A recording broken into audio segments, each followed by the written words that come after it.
You are the Assistant to the Secretary of Defense for Public Affairs. What exactly is your role, and how does that play into the communication strategy for the DoD? So a couple of things with the job are, one is an advisor to the Secretary and senior leadership of the department on communications issues, and then also help run and manage the department's communications team. So a lot of people outside the building kind of think of DoD as having one general set of communications professionals, but we actually have, whether it's in the Office of the Secretary of Defense, we have the Joint Staff, each of the combatant commands have their teams, each of the services have their teams, and so a lot of time is built getting everybody on the same page and then working with other senior leaders in the building to make sure that they're on the same page with messaging for the department.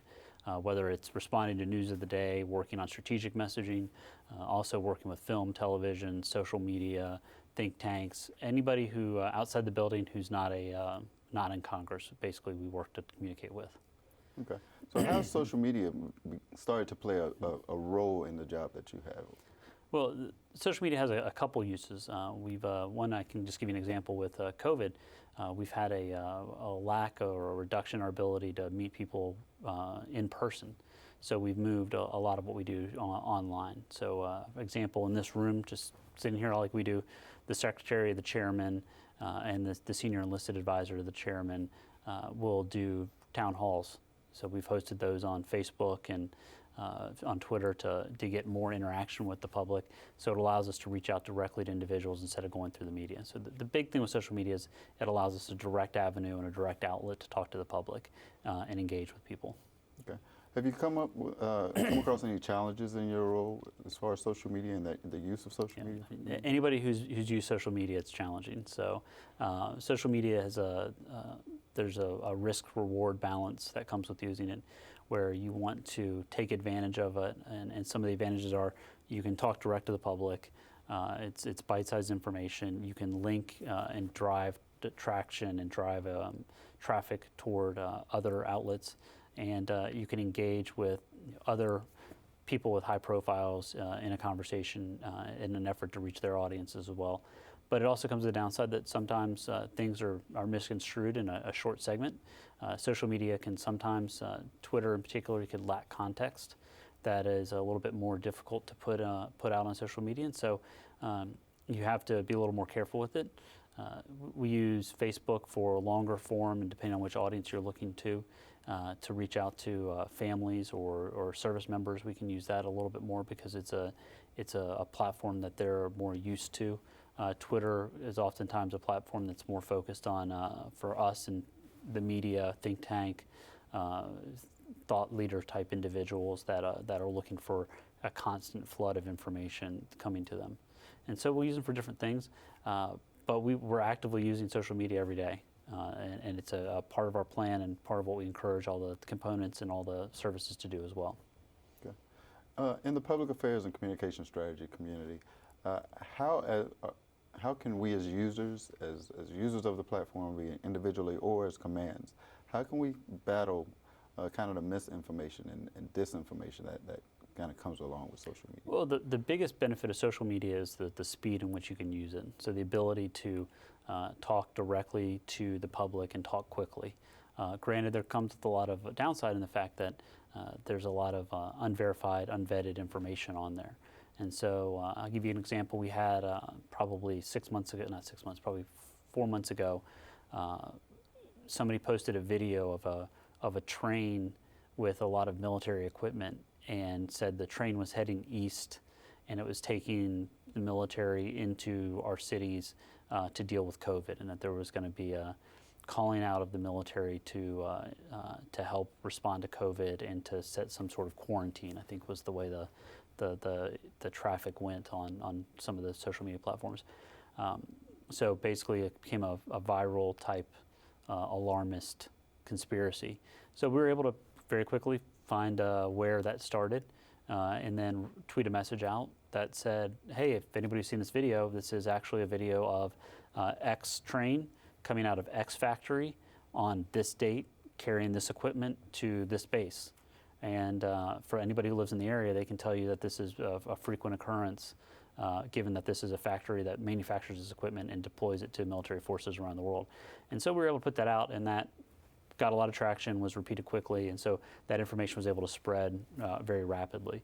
So that's just an example of how you've got to counter it, and work to respond and get your message out on top of what's out there. Okay. So outside of the Joint Pub 3 Tac 6.1 and the services social media handbooks, is there any doctrine that kind of governs the use of social media or anything being worked right now? No, that's a good question. It's something we talk about a lot is what are the dynamics and how do people, how should they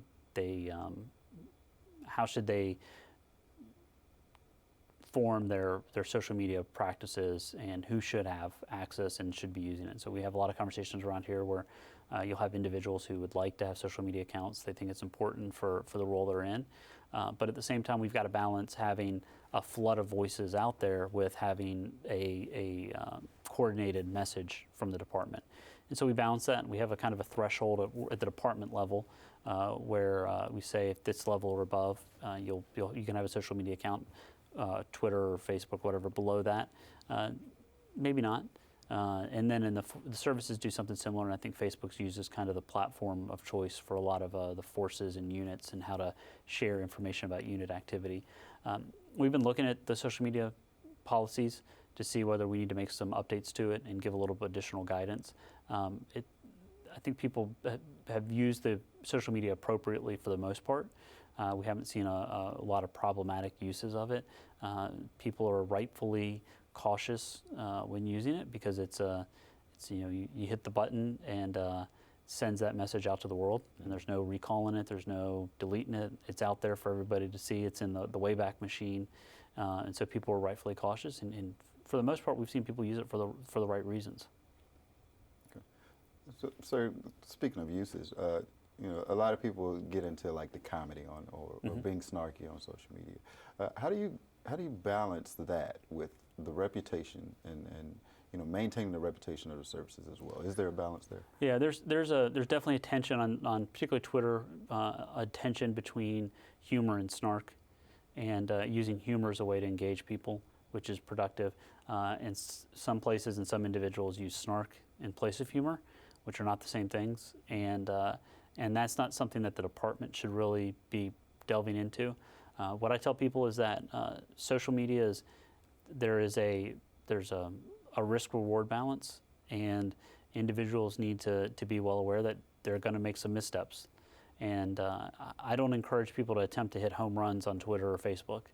The odds of creating a viral sensation tweet that's going to win the argument or for whatever the topic is pretty low. But what you can use it for is sharing information, engaging in one-on-one conversations or in larger group conversations.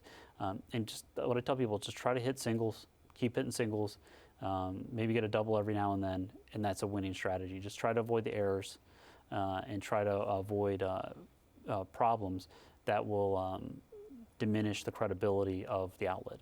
And that's what we most have to protect is the credibility of the department. And so to your point on the humor, if something that is humorous would get a little bit more clicks, but if it's perceived inappropriately, it will diminish the credibility, and so you've got to balance that. But I guess the bigger thing that gets into is whether some of the accounts are authentic. And so a lot of times what you'll see is we'll have institutional accounts. They're just straight information, and then you'll have accounts that are tied to a principal or tied to a personal account. So the secretary's account or the chairman's. Those, you've got to have some personality in them, and then it has to reflect the individual to an extent, or it's not going to be successful. And if that individual likes to use humor and is comfortable with it, then you should use it. So what do you think for the DOD and social media and the use of social media? What does that look like 10, 15 years from now in 2030?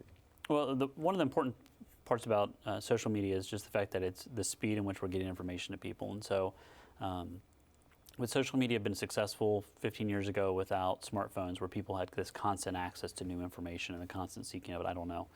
But what you're seeing is now people have constant access to the internet. They have constant access to social media. They're getting frequent updates. So as we move forward, what you're going to see is an appetite. I'm not going to predict where it's going to end up, but what you would likely see is an appetite where people want more timely information. And I know that that's helpful to the public, but it also puts a lot of pressure on PA professionals.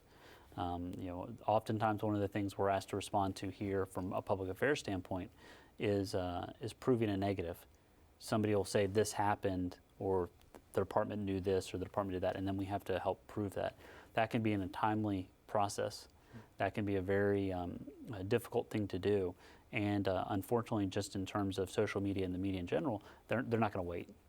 And people want to get a story out quickly, and as soon as something's posted on Twitter or Facebook, it's a story that everybody else is going to pick up and move with. So the only thing I think that'll be the big change is it's going to push us over the next 10 years or so to be even more rapid in how we respond to inquiries and stories and just information that we see appear out there in the public. Well, sir, is there anything else that you'd just like to say to the public affairs officials and communication strategists that are out there? I would just say a lot of respect for the people who manage the social media accounts around the department. I know it's a very interesting job to have, because a lot of times drafting the tweets and approving them and getting clearance and putting them in the voice of your principal and getting them out in a timely manner is not easy, and sometimes people don't appreciate how much goes into that. The number of times I have conversations with people who are just like, hey, just send a tweet on that, and not understanding that, look, some of these things, they still go through the policy people, they go through the lawyers. We got to make sure we're accurate. And so I appreciate the work people do. I appreciate the efforts on that. I just tell them that sometimes you're going to make mistakes. That's okay. Try to keep them into small errors, not big ones. And we can recover from that and move on and next day compete to share more information. So I just encourage them to keep at it and appreciate the work they do. Sir, again, we thank you for your time. We thank you for sitting down and just discussing social media, and hope to continue doing great work on our end as well. All right. Well, thanks for your time.